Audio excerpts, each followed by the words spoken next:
Namaskar, my all dear student of class 12. Exams are on your hand, and I am your English mentor here for you to take you through the revision of each and everything, whatever the sections are there in your English examination. And today I will take you for the revision of letter, that is the one of the long writing skill task of your English syllabus. फटाफट से देख लेते हैं हम letters we have gone through with many of the letters letter to editor and letter with the job application for applying with the biodata is in your syllabus. 2 type of letters are there in your syllabus. वही दोनों आज हम फटाफट से revise कर लेते हैं. अगर कोई भी कन्फ्यूजन है, आप रिविजन नहीं कर पाए हो, just watch this video and you all will be set with this letter writing. So letters are an effective means of communication in spite of the advent modern technologies like cell phones and SMS. Letters still hold their important and prominent place in the field of communication. See, अगर हम देखा जाए तो ये जितने भी cell phones या SMS है, अब ये बहुत ज़्यादा इनफॉर्मल रह गए हैं, बट अभी भी फॉर्मल जो भी कम्युनिकेशन का जो मीडियम है उसमें सिर्फ और सिर्फ लेटर ही अभी भी टॉप पर है. टाइप्स कितने होते हैं लेटर के? Formal and informal. What is formal letter? Formal and informal हम दोनों पढ़ चुके हैं. Informal are not the part of your syllabus right now, but हम देख लेते हैं. Formal letters, these letters are written in formal situations and these are written to organizations, firms, government authorities, editors and school authorities. The purpose of a formal letter is related to work, business and permissions etc. तो formal letter किसको लिखे जाते हैं? ये formal situation के लिए लिखे जाते हैं जो रिलेटेड होती है किसी organisation, firm, government authority, editor या स्कूल अथॉरिटी से या कॉलेज अथॉरिटी से जो रिलेटेड होते हैं, जिसमें आपको कोई business related, institutional related, education related work कराना है. ठीक है, कोई बिजनेस रिलेटेड क्वेरी है, कोई परमिशन लेनी है आपको अपनी अथॉरिटी से, उस फॉर्म में जो भी लेटर लिखे जाते हैं वो सारे फॉर्मल कैटेगरी में आते हैं. Informal letters are written to friends and relatives and these are informal in the manner of the language, style and content. These are more expressive, emotional and personal. The purpose of an informal letter is only to exchange news and information regarding friends and family.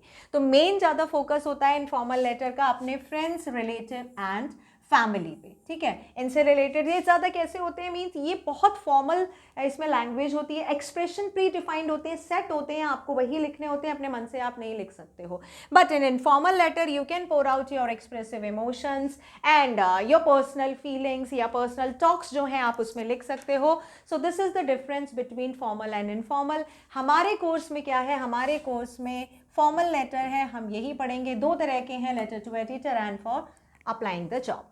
Now parts of a formal letter. Sender's address सबसे पहले होता है, फिर आता है date, receiver का name और उसका एड्रेस आता है. सैल्यूटेशन में form of the address greeting like dear sir या madam.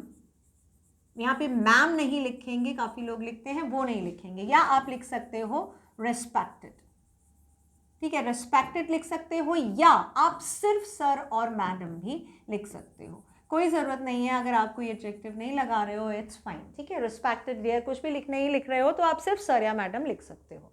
Subject, reason for writing the letter. Because जो भी जिस ऑर्गेनाइजेशन में आप लेटर भेज रहे हो उनके पास इतना टाइम नहीं है, या बहुत सारे फॉर्मल उनके पास इन्वाइटीज आए हैं जिससे कि हाँ वो पूरा लेटर या पूरा कंटेंट नहीं पढ़ सकते, बट फिर भी एक सब्जेक्ट है जो डिफाइन कर देता है कि what this letter is about. ठीक है, ऑल अबाउट, ये क्या चीज़ है, किससे रिलेटेड. अगर बहुत सारे वैसे उस तरह के लेटर आए तो उनको कैटेगराइज कर दिया जाता है. लीव एप्लीकेशंस अलग रख दी जाती हैं, कोई अगर किसी का प्रमोशन के लिए वो अलग रख दी जाती है, कोई और अगर दूसरी रिक्वेस्ट है वो अलग रख दी जाती है, बिजनेस रिलेटेड कोई क्वेरी है उनको अलग रख दिया. तो वो सब्जेक्ट देख के रखा जाता है जिससे कि बाद में you can go through the letter. ठीक है, तो सब्जेक्ट आपका एक तरह से हाईलाइटिंग पॉइंट होता है लेटर का, वो लिखना बहुत ज़रूरी है फॉर्मल लेटर में. Body of the letter means body of the letter is called the content. Content का मतलब कैसा हुआ? ये कॉन्टेंट कैसा है आपका? मेन है. This contains the description of the content. It should be written in simple, direct and formal language. The content should be conveyed in 3 paragraphs. The first paragraph is introductory and restatement of the subject, and the second paragraph, it should be state a problem or a issue in detail. The third paragraph state what is expected of the receiver of the letter, and it should contain any suggestions that the writer wants to give, for example to municipal authorities etc. तो यहाँ पे 3, ठीक है, ये याद रखेंगे कितने paragraph होने चाहिए, पैराग्राफ होने चाहिए आपके 3। कोई भी लेटर हो, किसी भी तरह का लेटर हो, आपके 3 पैराग्राफ होने ही चाहिए, इंट्रोडक्टरी, कंटेंट या डिटेल, एंड लास्ट में सजेस्टिव पैराग्राफ, ठीक है। तो जो पहला पैराग्राफ होता है जिसमें आपने इंट्रोडक्शन दिया है, वो एक तरह से रीस्टेटमेंट है जो ऑलरेडी आप डिफाइन कर चुके हो सब्जेक्ट में, एक देख चुके हो ना कि क्या लिखना है, वही आपको थोड़ा एलैबोरेटिव फॉर्म में फर्स्ट पैराग्राफ में लिखना होता है। सेकेंड पैराग्राफ में आप एक्चुअल प्रॉब्लम या जो इशू है उसको पूरे डिटेल फॉर्म में बताओगे, और थर्ड फॉर्म में आप एग्जैक्टली उनको बहुत क्लियर करोगे कि मुझे क्या चाहिए, मेरी क्या एक्सपेक्टेशन है, at the same time you can give the suggestion as well, ठीक है। तो ये होता है हमारा इसका फॉर्मेशन होता है, जो फॉर्मेट है आपका कंप्लीट फॉर्मल लेटर का। लास्ट में आता है आपका subscription. This is a leave taking note and depends upon the relationship between the writer and the addressee, such as yours faithfully और योर सिंसियरली। अभी यहाँ पर योर्स ट्रूली भी आता है, ठीक है, योर्स ट्रूली, योर्स ट्रूली, ये भी आप लिख सकते हो फेथफुली, सिंसियरली या ट्रूली। फॉर्मल लेटर में यही लिखा जाता है जिसको बोलते हैं सब्सक्रिप्शन। आपका रिलेशन कैसा है, आप उनसे जो उनका कम्युनिकेशन मेथड है वो आपका कंटिन्यू रहता है, नया है, पहली बार हुआ है, अगर कोई बिजनेस रिलेशन है, ठीक है, या आप देख सकते हो सुपीरियरिटी देख सकते हो, आप स्टूडेंट हो, वो अथॉरिटी, इसमें इसको देखकर आप डिसाइड करोगे कि आपको क्या लिखना चाहिए। फेथफुली आप बिजनेस रिलेशंस में लिख सकते हो कि हाँ you are showing your faith, आप स्टूडेंट हो, as to principal as a student आप लिख सकते हो। सिंसियरिटी आप अपनी दे सकते हो as a student. Truly you can use both at the institution as well as the business word. Signature of the person and full name is the last part has written in the letter in the capital letter with the brackets below the signature. Last में आप अपना नाम लिख सकते हो capital letter में, and if you want आप अपने signature कर सकते हो। Signatures are means as per your choice, ठीक है, ये बहुत मैंडेटरी नहीं है। तो ये हमारा कंप्लीट फॉर्मेट होता है लेटर का, जिसमें हमने क्या पढ़ा, जिसमें हमने पढ़ा sender's address and date, receiver's address. Sender मतलब आपका एड्रेस, ठीक है, यहाँ पे मैं लिख देती हूँ क्योंकि सेंडर एड्रेस से बहुत सारे लोग कंफ्यूज हो जाते हैं। योर एड्रेस आप लिखना शुरू कर रहे हो ना यहाँ पे, तो सबसे पहले आप अपना एड्रेस दोगे, और उसके बाद date, receiver's address, receiver address जिसको आप लिख रहे हो एड्रेस उसका आएगा, सैल्यूटेशन आएगा, then subject, then body of the letter including 3 paragraphs, then subscription and your name. Apart from the format, the expression is also an important part of the writing. The ideas should be expressed in a logical sequence with coherence using the correct grammatical structure. A formal letter should always be precise to the point, then crystal clear and easy to understand. It should be written in a legible handwriting. इसके अलावा जो expression है, expression का क्या मतलब होता है, how you are expressing.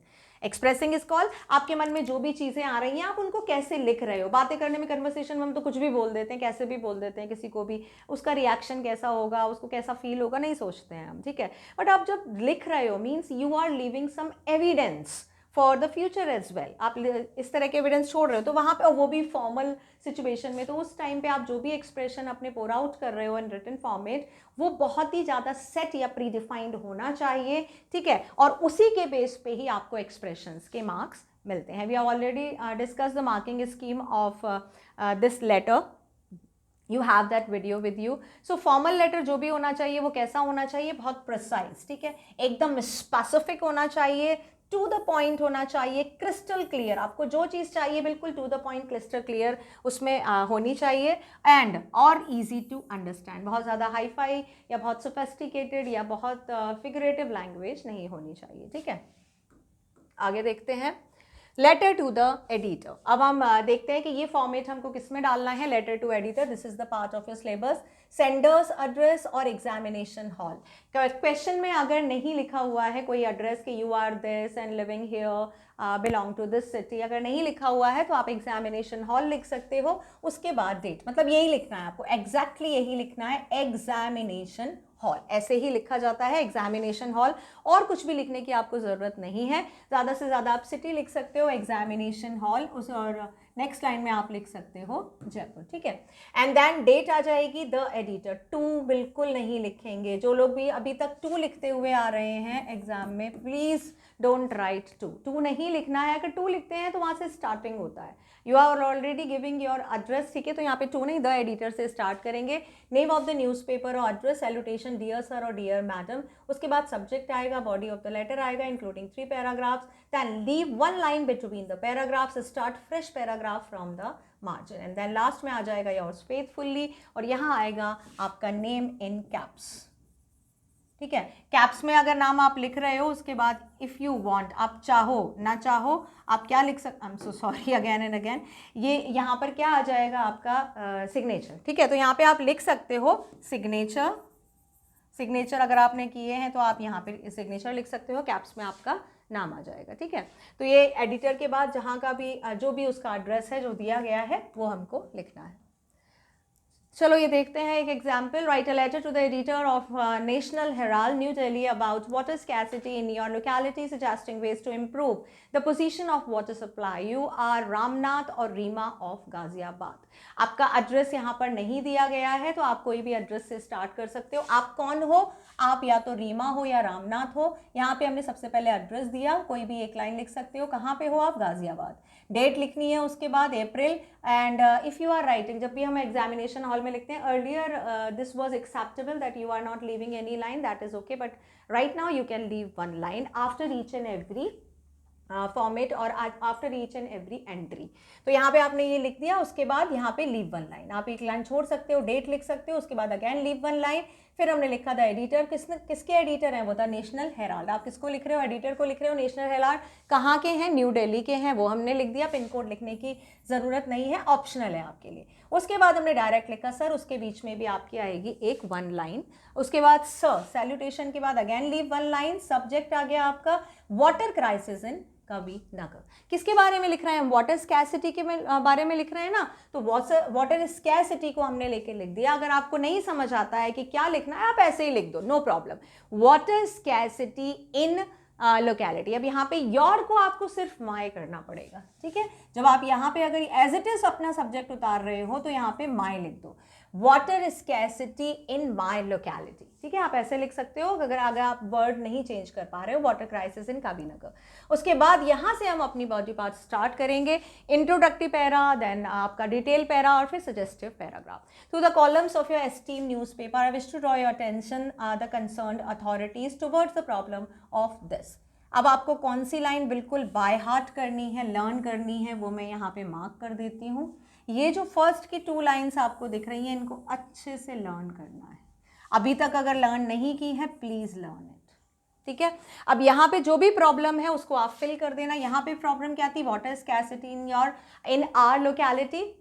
यहाँ पे आप माई लिख सकते हो, यहाँ पे आप आर लिख सकते हो। आर ज़्यादा सुइटेबल है, आप आर की तरफ से लिखना, ठीक है। अब यहाँ पर ये जो 2 लाइनें हैं, through the column of your esteemed newspaper, I wish to draw the attention of the concern authorities towards the problem of water scarcity, stray animal, ठीक है, दैन रोड मेंटेनेंस। कोई भी चीज़ जिस तरह की है, वो जो भी प्रॉब्लम है वो आप इस लाइन के आगे जोड़ सकते हो।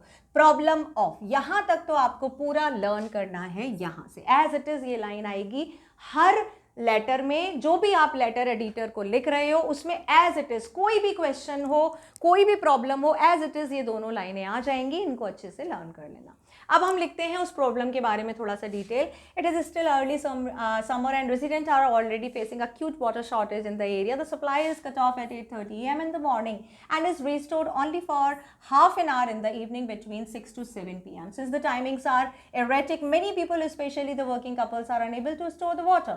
Frequently, complaints to the Jal Board haven't yielded any result as the authorities express their helplessness, saying that one of the tanks of the Hyderabad water treatment plant is under repair and has been shut down for a month, so thereby affecting the water supply in the area. But it is nearly 1.5 months since the problem began, yet there is no respite to the resident. अब ये जो है यहाँ से देखो, ये इसके बाद यहाँ पे आप एक लाइन छोड़ सकते हो, ठीक है, एक लाइन छोड़ो, दूसरी जब आप लाइन लिख रहे हो यहाँ पे थोड़ा सा मार्जिन छोड़ सकते हो if you want, and if you don't want, आपने ऑलरेडी एक लाइन छोड़ दी है तो कोई ज़रूरत नहीं है। अब हमने यहाँ पे क्या लिखा, यहाँ पे हमने अपनी प्रॉब्लम लिखी है, प्रॉब्लम को सीक्वेंस दो, इसी को बोलते हैं एक्सप्रेशन, ठीक है। If you are well enough in forming the sentences that is absolutely fine, उसके बाद आपको कोई भी किसी भी तरह की प्रॉब्लम की ज़रूरत नहीं है, तो कोई भी प्रॉब्लम फेस नहीं होगी। और दूसरी condition, if you are well in the practice to write the letter, आपको बहुत अच्छी प्रैक्टिस है तो ज़रूरत नहीं होगी। मतलब क्या है, उस टाइम पे आपको पता है कि क्या लिखना है, you are able to make the body parts, तो कोई प्रॉब्लम नहीं है। But if you are facing the problem in the letter, then do one thing, start collecting the thoughts in your own language, in your mind, कि पहले क्या होगा, फिर क्या लिखना चाहिए, and then translate them and then start writing them. मतलब कैसे लिखोगे वाटर क्राइसिस को, हमारे एरिया में पानी की जो क्राइसिस है वो किस वजह से है, कि किस टाइम आता है, पहले तो ये लिखोगे कि सप्लाई कब होती है, सुबह कब होती है, शाम को कब होती है, और उस सप्लाई का जो इफेक्ट है, उस सप्लाई का जो बेनिफिट है वो उनको मिल रहा है कि नहीं मिल रहा है। अब जो वर्किंग लोग हैं वो 6 बजे तक नहीं आ पाते हैं घर, 7 बजे तक काफ़ी दूर हो जाता है, तो 6 से 7 के बीच में नहीं आ पाते, तो वो नहीं स्टोर कर पाते हैं। उसके बाद फिर आपने लिखा कि हाँ, ऐसा नहीं है कि हम लोगों ने कोई कंप्लेन नहीं की, we have already complaint about this to the water ministry board, but वहाँ पे क्या हुआ, जल बोर्ड जो हमने किया था वहाँ पे उन्होंने अभी तक कोई भी सुनवाई नहीं की है, जो भी अथॉरिटीज़ हैं। और उन्होंने क्या बताया, एक रीज़न बताया है, कि रीज़न बताया है कोई भी वाटर ट्रीटमेंट प्लांट है, आप किसी का भी नाम लिख सकते हो, कि कोई भी वाटर ट्रीटमेंट प्लांट है वो वर्क नहीं कर पा रहा, या वो अंडर रिपेयर चल रहा है, and because of that the water supply is hampering to this area. But it has been passed a long time, more than 1.5 months, and that's why I am here to get you know about this problem, so that you can take a step forward for the eradication of this required or daily routine problem, ठीक है। तो ये हमने एक तरह से detail बना दी, तो आप लिख ही सकते हो ना इस तरह का बना, और आइडिया भी बना सकते हो कि भाई पहले हमारा क्यों क्या प्रॉब्लम है, उस प्रॉब्लम के लिए हमने बोला भी लेकिन कोई सुनवाई नहीं की, रीज़न उन्होंने क्या बताया, लेकिन फिर भी प्रॉब्लम वैसी की वैसे ही है।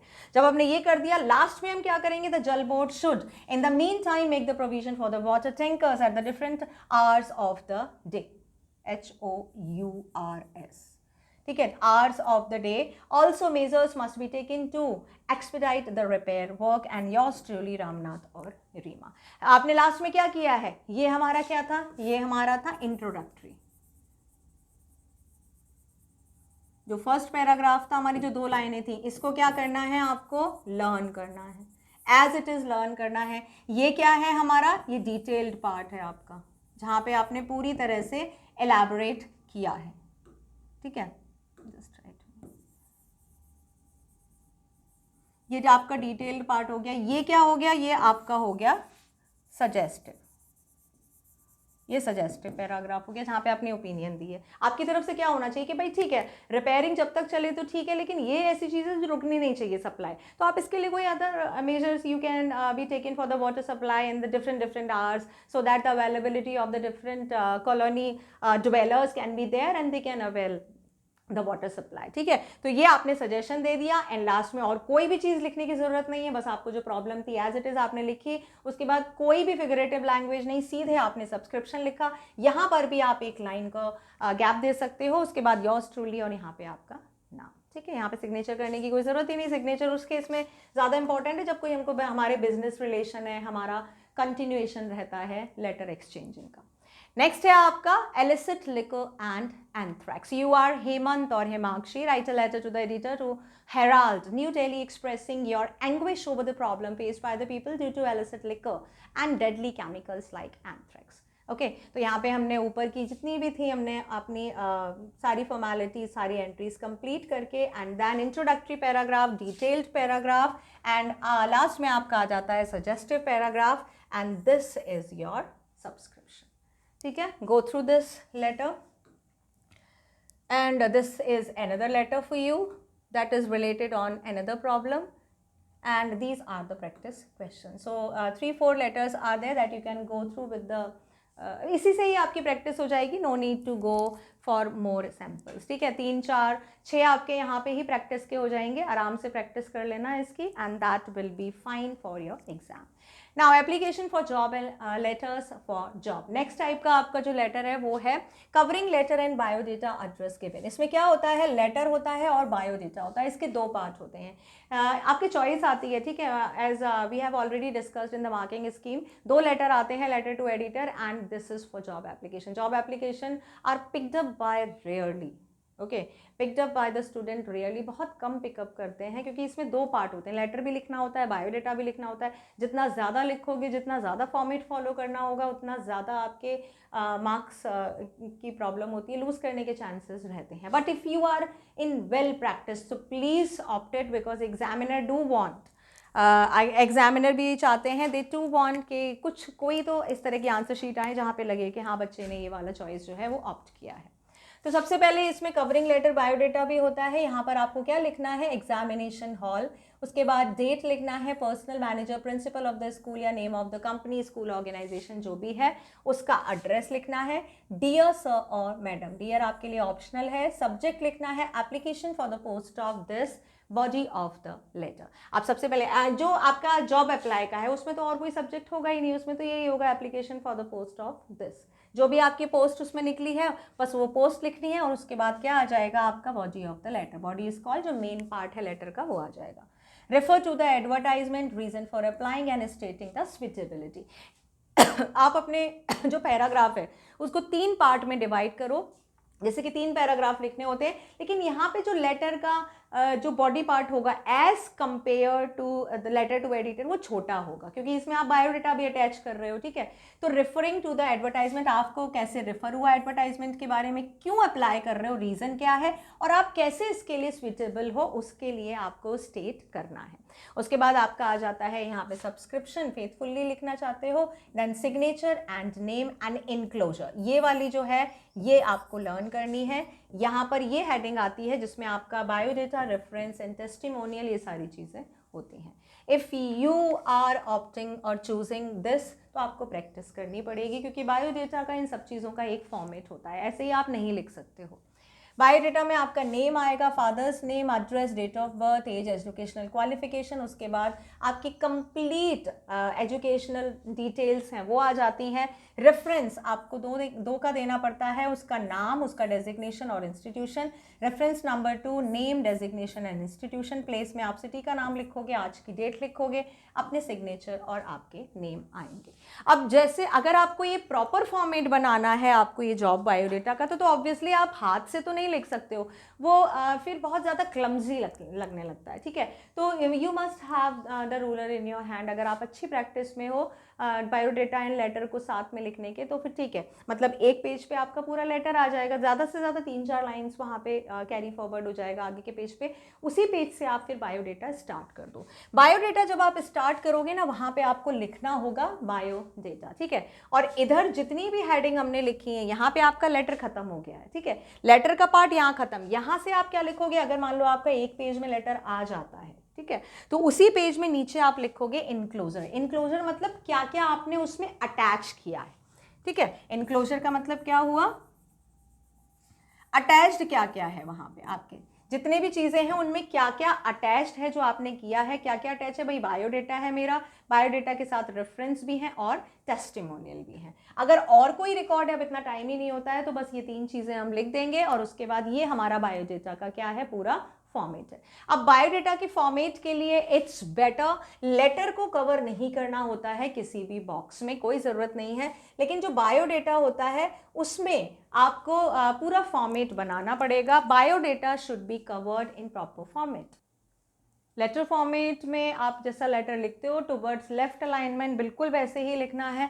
बायोडेटा में आप जो भी लिखोगे बिल्कुल ही आपको बहुत ही ज़्यादा प्रिसाइज फॉर्म में लिखना होता है। बायोडेटा लिखने से पहले या लिखने के बाद आपको लग रहा है, अगर आप प्रैक्टिस में हो कि हाँ भाई इतने में आ जाएगा, उसको एनक्लोज्ड करो, ठीक है। बायोडेटा का जो भी बॉक्स होता है उसको अच्छे से इनक्लोज करो, दैट इज़ वेरी मस्ट। जो बीच में आप टेबल बना रहे हो, ये सारी चीज़ें तो आप लिख दोगे, ठीक है, ऐसे लिख दोगे, if you want for clearance आप इस तरह से लिख सकते हो। यहाँ पे तो एक ही लाइन की ज़रूरत होगी, आपने लिख दिया। उसके बाद जो आपने टेबल बनाओगे, कौन सा एग्जाम, कौन सा बोर्ड या यूनिवर्सिटी, ईयर एंड डिवीजन, इसको बॉक्स में कवर करो so that you can write neatly and very spick and span, it should look like this, ठीक है। और उसके बाद जो आप अपना एक्सपीरियंस लिख रहे हो, horizontal lines are already there, वहाँ पे ऑलरेडी हैं आपकी बोर्ड आंसर शीट्स में, आपको सिर्फ वर्टिकल लाइंस फ्रेम करनी है और उसके बाद आप जो भी चीज़ लिख सकते हो यहाँ पे आराम से लिख सकते हो, ठीक है। एक्सपीरियंस आपको ज़्यादा कुछ लिखने की ज़रूरत नहीं है, ठीक है। ये नहीं कि आपको पूरा लिख रहे हो भाई, secondary, senior secondary, graduation, post graduation, just 2 चीज़ लिख दो आप।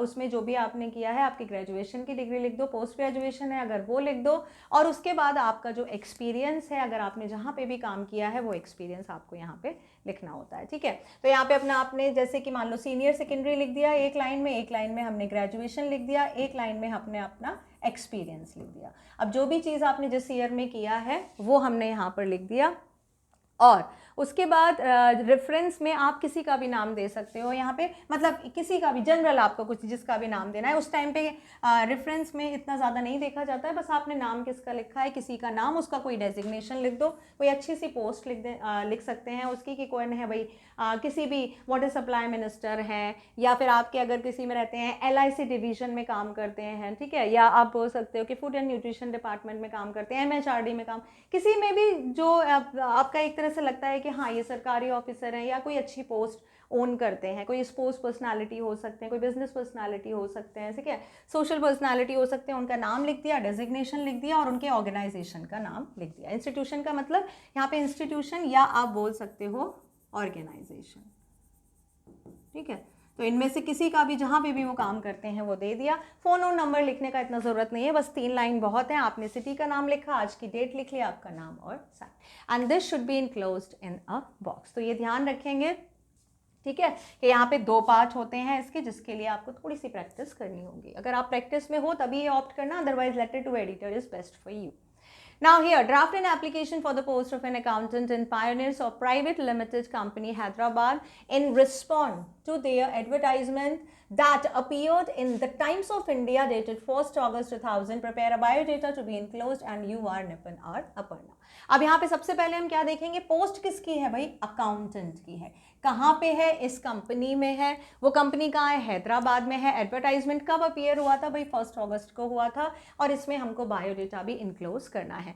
अब देखो ये जो लाइन है यहाँ पर जो आपको दिख रही, प्रिपेयर बायोडेटा, ये हो सकता है आपके कुछ क्वेश्चंस में ना दी गई हो, ठीक है। आपको अप्लाई करना है तो ये देखा जाता है कि हाँ, कि अगर आप जॉब टू एप्लीकेशन लिख रहे हो, ओके, एप्लीकेशन फॉर जॉब लिख रहे हो, तो आर यू अवेयर कि यहाँ पे बायोडेटा आएगा ये नहीं, तो ये असेस किया जाता है। तो अगर ये लाइन नहीं है और अगर आप अप्लाई कर रहे हो तो ऑब्वियस ये लॉजिकल की बात है कि आपको बायोडेटा तो देना पड़ेगा। अगर आप एप्लीकेशन लिख रहे हो जॉब के लिए, वो आपको जानते नहीं है तो आप उनको अपना दोगे ना बायोडेटा, जिससे वो आपको जाने।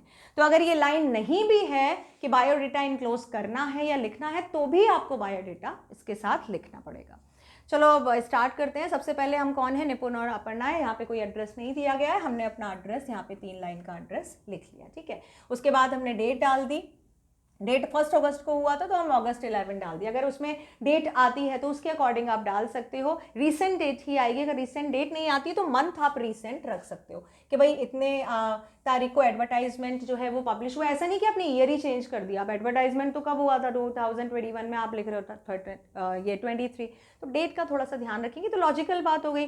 एडवर्टाइजमेंट छपने के 1 हफ्ते के अंदर की आप डेट लिख सकते हो, ज़्यादा से ज़्यादा 10 या 15 दिन की, ठीक है, तो वो आप डेट लिख सकते हो। उसके बाद लीव 1 लाइन और उसके बाद वहाँ का जो है वो एड्रेस लिखना है। किसको लिख रहे हो आप, या अगर आप जॉब के लिए अप्लाई कर रहे हो तो आप किसको लिखोगे, जो वहाँ के मैनेजर हैं उनको लिखोगे ना। तो आपको यहाँ पे द पर्सनल लिखने की भी ज़रूरत नहीं है, आप मैनेजर लिख सकते हो, ठीक है। Manager, Pioneer private company limited, Hyderabad. यहाँ के बाद इसके बाद आप एक लाइन छोड़ोगे, उसके बाद आया सर, देन एक लाइन छोड़ोगे, ये आपका सैल्यूटेशन हो गया। सब्जेक्ट क्या है, application for the post of accountant, that's it. इसके अलावा कुछ भी लिखने की ज़रूरत नहीं है। For the post of, as per the advertisement, dated on, और ये सारी चीज़ें कुछ भी लिखने की ज़रूरत नहीं। छोटा सा आपने लिखा application for the post of accountant. अब यहाँ पे हमको 3 चीज़ें इंक्लूड करनी है जो हमने पढ़ी थी। यहाँ पे देखो, रेफरेंस टू द एडवर्टाइजमेंट, ये 2 लाइन लिखनी है। रीजन फॉर अप्लाइंग, ये 2 लाइन लिखनी है। स्टेटिंग फॉर सुटेबिलिटी, 2 लाइन ये लिखनी है। 6-7 लाइन लिखनी है हमको। इसमें ज़्यादा बड़ा पैराग्राफ नहीं लिखेंगे। अब देखो, in response to your advertisement in the Times of India dated 1st August, I wish to be considered for the position mentioned above. ये दोनों लाइनें आप अच्छी तरह से लर्न कर लो। अगर आपको ये क्वेश्चन ऑप्ट करना है तो ये जो 2 लाइनें हैं ये आप अच्छी तरह से कर लो। I feel my qualification and experience are good enough to enable me to discharge my duties. I attach here with the attached copies of my certificates and my biodata. क्या क्या attach किया? Certificates and biodata. If given a chance, I may assure you, sir, that I shall spare no pains in the discharge of my duty honestly and devotedly. I'll certainly win the confidence of my superiors. ये पूरा यहाँ से लेकर यहाँ तक ये आप पूरा लर्न कर सकते हो, no problem. As it is आप लिख सकते हो, कोई भी प्रॉब्लम नहीं। कोई भी पोस्ट हो, कोई भी कंपनी हो, कोई भी ऑर्गेनाइजेशन या इंस्टीट्यूशन हो, एज इट इज़ लाइनें आप यहाँ पर लिख सकते हो। अब ये देखो, ये 2 क्या हो गई? 2 हो गई हमारी रेफरेंस टू एडवर्टाइजमेंट कि आपका एडवर्टाइजमेंट आया था। नाउ अब हमने क्या दिखाया है यहाँ पे? रेफरेंस टू एडवर्टाइजमेंट के बाद ये 2 लाइन हो गई। उसके बाद आप क्यों अप्लाई कर रहे हो, उसका रीज़न क्या है? रीज़न क्या है? क्योंकि मैं अपने आप को सुटेबल मानता हूँ कि हाँ, मैं जो अपनी ड्यूटी है वो अच्छे से करूँगा, इसलिए मैं अपने सर्टिफिकेट और बायोडेटा अटैच कर रहा हूँ ना। सुटेबिलिटी क्यों है? कि भाई मैं आपको कोई भी मौका नहीं दूंगा, no pains to discharge my duty very honestly and with proper loyalty and devotedly. ये मैंने बता दिया कि हाँ, मैं सुटेबल हूँ। एंड उसके बाद लास्ट में आपको लिखना है, I will certainly win the confidence और I will prove an asset for your company. ठीक है, तो मैं आपकी कंपनी के लिए एक असेट हो जाऊंगा। ये जो चीज़ें होती हैं ना, प्री डिफाइंड होती हैं। ठीक है, ये सेट होती हैं। आप बिल्कुल ऐसी लैंग्वेज लिख सकते हो, कोई प्रॉब्लम नहीं है। नीचे आपने लिखा योर्स फेथफुली, उससे पहले थैंक्स गिविंग हो जाएगा और आ जाएगा आपका नाम। अब देखो, बायोडेटा कैसे लिखना है? यहाँ पे लिखे हैं, यहाँ पे लिखा नहीं है, मैं लिख देती हूँ। यहाँ पे आपको लिखना है बायोडेटा। ठीक है, अब बायोडेटा कोशिश करना आप दूसरे पेज से शुरू करो, लेकिन हाँ, अगर आपके सेकेंड पेज में 2 या 3 लाइन आ गई हैं लेटर की तो नो प्रॉब्लम, आप वहाँ से स्टार्ट कर सकते हो। Leave 1 line and then start. Name लिखा हमने निपुण वर्मा, फादर्स नेम हो गया, एड्रेस हो गया, डेट ऑफ बर्थ हो गई। उसके बाद एजुकेशनल क्वालिफिकेशन क्या क्या है हमारी? CBSE से ये 10th, ठीक है, ये हमारी 12th सीनियर सेकेंडरी की हो गई, ये ग्रेजुएशन की हो गई, ये हमारी प्रोफेशनल डिग्री हो गई और ये हो गया आपका वर्किंग एक्सपीरियंस। अब इसको यहाँ पे इस तरह से लिखा गया है जैसे मैंने आपको बताया था, आप वैसे भी लिख सकते हो, जहाँ पे हमने कॉलम को 3 में डिवाइड किया था, exam, board, university, year and division. ठीक है, तो if you are in practice of writing like this तो आप ऐसे लिख सकते हो। अदरवाइज नीटली एंड क्लीनली लिखने के लिए one of the column you can choose and you can write here. Educational qualification के लिए अगर आपको 3 या 4 कॉलम्स नहीं बनाने हैं, नो प्रॉब्लम, आप उसको 1 एलैबोरेटेड और ठीक है ब्रॉड कॉलम में आप आराम से पॉइंट में आप लिख सकते हो कि भाई आपकी एजुकेशनल क्वालिफिकेशन क्या क्या है या आपकी प्रोफेशनल क्वालिफिकेशन क्या क्या है। उसके बाद हमने आया, ये हमारा हो गया 1 एंड देन 2। आपको ये मार्किंग नहीं करनी है, ये सिर्फ आपको याद रहे इसीलिए मैं डाल देती हूँ। 5, 6, 7, 8, 9, 10 एंट्रीज हैं आपकी। उसके बाद हमने एक्सपीरियंस लिखा, किसका एक्सपीरियंस है भाई? टिस्को भोपाल, 1997 से मैं वहाँ काम कर रहा हूँ, वहाँ का मुझे एक्सपीरियंस है। सैलरी एक्सपेक्टेड 9,000 पर मंथ, बहुत कम है ना आप लोगों के लिए। इट्स ओके, आपको जितनी एक्सपेक्टेड सैलरी चाहिए आप लिख सकते हो, क्योंकि सैलरी का मेंशन क्वेश्चन में बहुत कम होता है। लेकिन हाँ, डेजिग्नेशन के अकॉर्डिंग अगर आपको नहीं पता है, बट आजकल के बच्चों को सब कुछ पता होता है कि भाई इस डेजिग्नेशन में कितनी चाहिए, हज़ारों में तो कोई आता ही नहीं है। यहाँ पर मंथ्स में अगर आप ले रहे हो, एनुअली सब लोग बहुत ज़्यादा एक्सपेक्ट करते हैं, तो कोई बात नहीं। अगर यहाँ पे 9,000 आपको कम लग रहा है, 19 कर लो। अब 19 भी कम लगेगा, ठीक है भाई 20 कर लेते हैं, ठीक है, ₹29। तो पहले यहाँ पे रुपीज़ आ जाएगा, ये कॉलम आप एक्सक्लूड कर सकते हो, नो प्रॉब्लम। ठीक है, सैलरी के बारे में ऐसा कुछ नहीं है कि अगर आपने सैलरी नहीं लिखा तो आपके मार्क्स कटेंगे, बिल्कुल नहीं। आप ये कॉलम बिल्कुल एक्सक्लूड कर सकते हो। देन आपका आता है मैरिटल स्टेटस, अनमैरिड और मैरिड, वो आपको लिखना है। ठीक है, इसको भी आप एक्सक्लूड कर सकते हो, चाहो तो अपना टाइम या प्रैक्टिस के अकॉर्डिंग देख लेना। लिख रहे हो तो आप लिख सकते हो, नो प्रॉब्लम। लैंग्वेज कौन सी है, हाँ ये लिखना ज़रूरी है, हिंदी, इंग्लिश, तमिल, तेलुगु, ज़्यादा नहीं, बहुत ज़्यादा फेंकने की ज़रूरत नहीं है, 3 लैंग्वेज लिख दो। हिंदी इंग्लिश सबको आती है, उसके बाद अगर कोई एक रीजनल लैंग्वेज आपको आती है लिख दो। रेफरेंसेस देना बहुत ज़रूरी है, ये बहुत इंपॉर्टेंट है, आपके मार्क्स कट सकते हैं। बायोडेटा आपका पूरा बिल्कुल ठीक होगा, appropriate, full and flash letter, reference अगर नहीं हुए तो आपके मार्क्स कट जाएंगे। ठीक है, 2 रेफरेंस होने बहुत बहुत बहुत ज़रूरी हैं। ठीक है, डॉक्टर वी आनंद, ये हमने नाम लिख दिया, कौन है ये? एचओडी है भाई कॉमर्स के, होलकर यूनिवर्सिटी, कहाँ पर? इंदौर में, ठीक है। नाम, डेजिग्नेशन एंड प्लेस। ये कौन है? श्री आर के सरीन है, फाइनेंशियल एडवाइजर हैं, किसमें है? ग्रासिम इंडिया बैंगलोर, ठीक है। ग्रासिम शूटिंग्स जो इंडिया है वहाँ पे बैंगलोर, वहाँ पे है। अब नीचे हमने लिख दिया इनक्लोज्ड बायोडेटा, इसको आप छोटा सा लिख सकते हो क्योंकि इनक्लोज्ड हमने लिख दिया था। बायोडेटा और जो सर्टिफिकेट्स हैं उन सबको लिखने की ज़रूरत नहीं, बस बायोडेटा है, क्योंकि अगर आपने और कुछ लिखा तो फिर उसका प्रूफ देना पड़ेगा कि मैंने सर्टिफिकेट या ये सब इंक्लूड किया है, ठीक है। तो उसकी ज़रूरत नहीं है, बट आपने नीचे यहाँ पे लिख दिया, शॉर्ट फॉर्म में लिख सकते हो उसको, no problem, biodata. I hope it is clear, यानी कि मैंने बता दिया 2 कॉलम आप बिल्कुल एक्सक्लूड कर सकते हो, नो प्रॉब्लम। ये कॉलम सबसे ज़्यादा इंपॉर्टेंट है। You are going to just close your biodata with the references only, please remember that. Another question here for you of biodata. You are Chetan Sharma, commerce graduate from Delhi University. You are seeking a suitable job. You came across an advertisement in the Times of India inviting young and dynamic fresh graduates as sales assistant in the reputed company. Apply for the said job to box number this, Times of India, New Delhi. किसके लिए है भाई? Sales assistant के लिए है। Letter यहाँ पे दिया गया है, biodata you have to write yourself, okay, frame yourself, go through this letter and frame the biodata. This is another example that is given here, and these are some questions for your practice. I hope now later part is very much clear and revised thoroughly for this. With this I'm ending my video here. इसके अलावा भी letter is not a very new thing for you, but हाँ, जो मैंने चीज़ बोला है, अगर आपको प्रॉब्लम है लैंग्वेज में, ज़्यादा ओवर कॉन्फिडेंस में मत रहना, please do right the language और उसको खुद पढ़ के देखो। पहले लिखो लैंग्वेज के आपने क्या लिखा, अरे मुझे तो आता है, मैं तो कर लूँगा, है ना। द एस्टीम न्यूज़पेपर, जो reference of the advertisement to the esteem newspaper, लेकिन हो जाता है, कॉलम्स की स्पेलिंग गलत हो जाती है, स्टीम की स्पेलिंग गलत हो जाती है। तो बस 2 दिन बचे हैं, give your thorough time to this, अच्छे से रिवाइज करो, लिख कर देखो, बोल कर नहीं, लिख कर देखना है। जो चीज़ याद करनी है ना उसको लिख कर दे, बॉडी पार्ट छोड़ दो, कोई दिक्कत नहीं, उसको पढ़ लो, नो प्रॉब्लम, बट जो चीज़ याद करनी है, लिख कर देखनी है, गो थ्रू दैट, उसको लिखो और फिर पढ़ो, खुद चेक करो कि सही लिखा है या गलत, okay. So all the very best again for your upcoming examination. अच्छे से पढ़ाई करो and just indulge totally into the studies right now, okay.